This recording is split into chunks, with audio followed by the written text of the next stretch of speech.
오늘은 조금 특별한 주제를 다루어 보려고 합니다. 바로 부모님께서 돌아가셨을 때 자녀가 꼭 해야 하는 일들입니다. 이런 상황은 누구나 감정적으로 힘들지만 꼭 처리해야 하는 행정적, 법적 절차들이 많습니다. 이 영상에서는 사망 직후부터 6개월까지 긴급한 순서로 해야 할 일을 알려드릴게요. 혹시 메모해야 할 부분이 있다면 종이와 펜을 준비하셔도 좋습니다. 자, 시작해볼까요?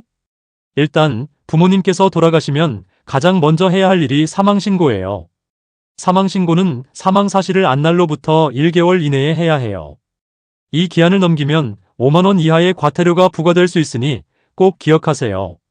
신고는 사망자의 주민등록지, 신고인의 주소지, 사망장소 또는 장례를 치른 곳의 주민센터에서 할 수 있습니다.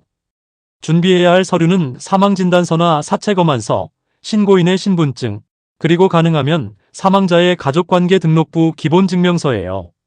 병원에서 돌아가셨다면 사망진단서를, 병원 밖에서 돌아가셨다면 사체검안서를 받으셔야 해요. 사망진단서는 원본을 5부에서 10부 정도 미리 발급받아 두는 게 좋아요. 나중에 여러 기관에 제출할 때 필요하거든요. 사망신고를 할 때 몇 가지 주의할 점이 있어요. 사망시각은 24시간제로 적어야 해요. 예를 들어 오후 10시라면 22시로, 자정이면 이길 0시로 기재해야 합니다. 또 사망장소는 최소한 행정구역, 예를 들어 서울특별시 강남구처럼 간단히 적으면 돼요. 만약 서류가 없으면 독립통장이나 2명 이상의 인우가 작성한 사망증명서로 대체할 수도 있어요.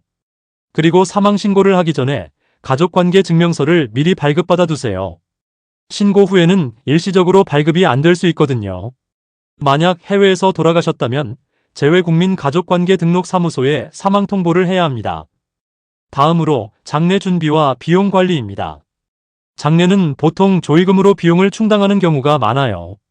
우리나라에서 장례비는 평균 2천만 원에서 4천만 원 정도 듭니다. 중요한 건 장례 비용과 관련된 영수증을 꼭 보관해야 한다는 점이에요.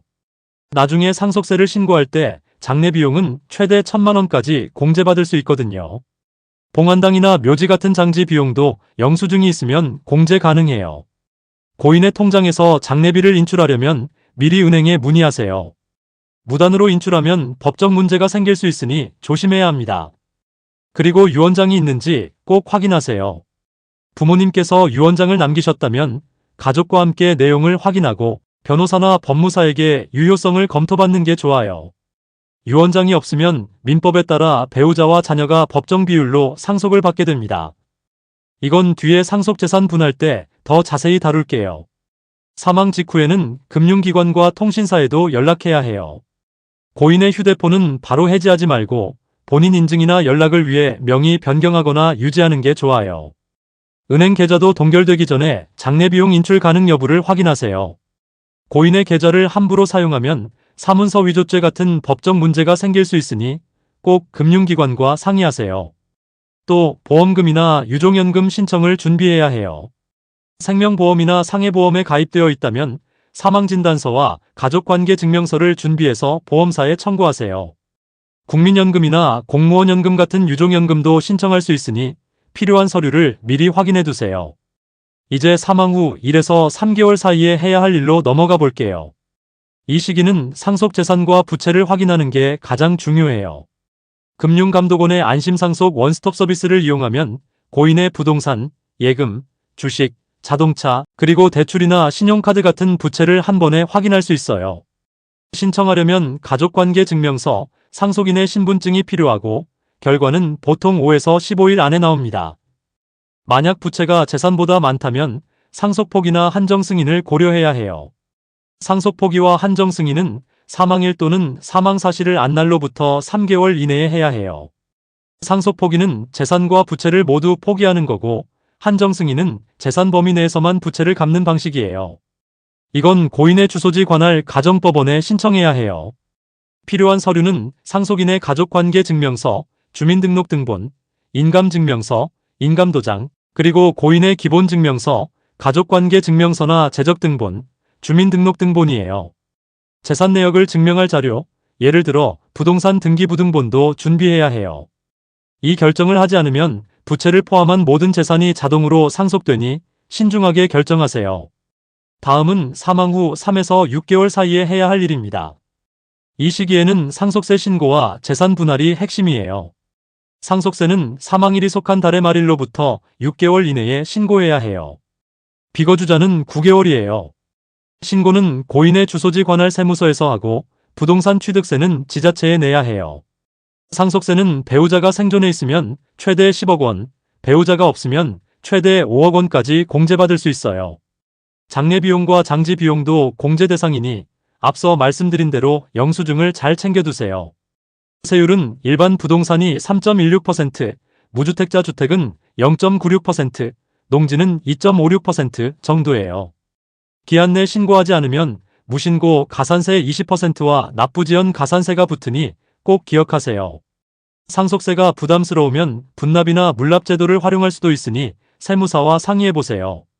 재산 분할은 상속인들끼리 협의해서 진행해요. 법정 상속 비율은 배우자가 1.5, 자녀가 1이에요. 협의가 되면 협의서를 작성하고 서명한 뒤 부동산은 등기소에서 상속 등기를 신청해야 해요. 필요한 서류는 가족관계증명서, 재적등본, 부동산 등기부등본 등이에요. 만약 협의가 안 되면 가정법원에 상속 재산분할 심판을 청구할 수 있어요. 마지막으로 6에서 9개월 사이에는 부동산 등기나 기여분 청구 같은 마무리 작업을 해야 해요. 상속 등기를 아직 안 했다면 이 시기에 완료하세요. 등기소에 직접 방문하거나 전산정보 처리 조직을 이용할 수 있어요. 또 고인을 간병하거나 특별히 기여한 상속인이 있다면 가정법원에 기여분을 청구할 수 있어요. 유종연금 신청이 늦어졌다면 이 시기에 마무리하세요. 몇 가지 추가 팁을 드릴게요. 상속 분쟁이나 부채 문제가 복잡하다면 변호사나 세무사와 상의하는 걸 추천드려요. 특히 상속세 절세나 법적 문제는 전문가의 도움이 큰 차이를 만들 수 있어요. 그리고 모든 서류, 특히 사망진단서, 가족관계증명서, 영수증은 여러 장 발급받아 잘 보관하세요. 이 모든 절차를 차근차근 따라가면 힘든 상황에서도 법적, 행정적 문제를 잘 해결할 수 있을 거예요. 오늘은 부모님께서 돌아가셨을 때 꼭 해야 할 일들을 긴급도 순으로 살펴보았습니다. 사망 직후 일주일 이내 사망신고, 장례비용 관리, 유언장 확인, 금융기관 통신사 연락, 보험금연금 준비. 1에서 3개월 이내 상속재산 및 부채 확인, 상속 포기 한정 승인 결정. 3에서 6개월 이내 상속세 신고, 재산 분할 협의. 6에서 9개월 이내 부동산 등기, 기여분 청구, 연금 신청 마무리. 이상의 내용을 참고하여 기간별로 꼭 해야 할 일들을 놓치지 마시기 바랍니다.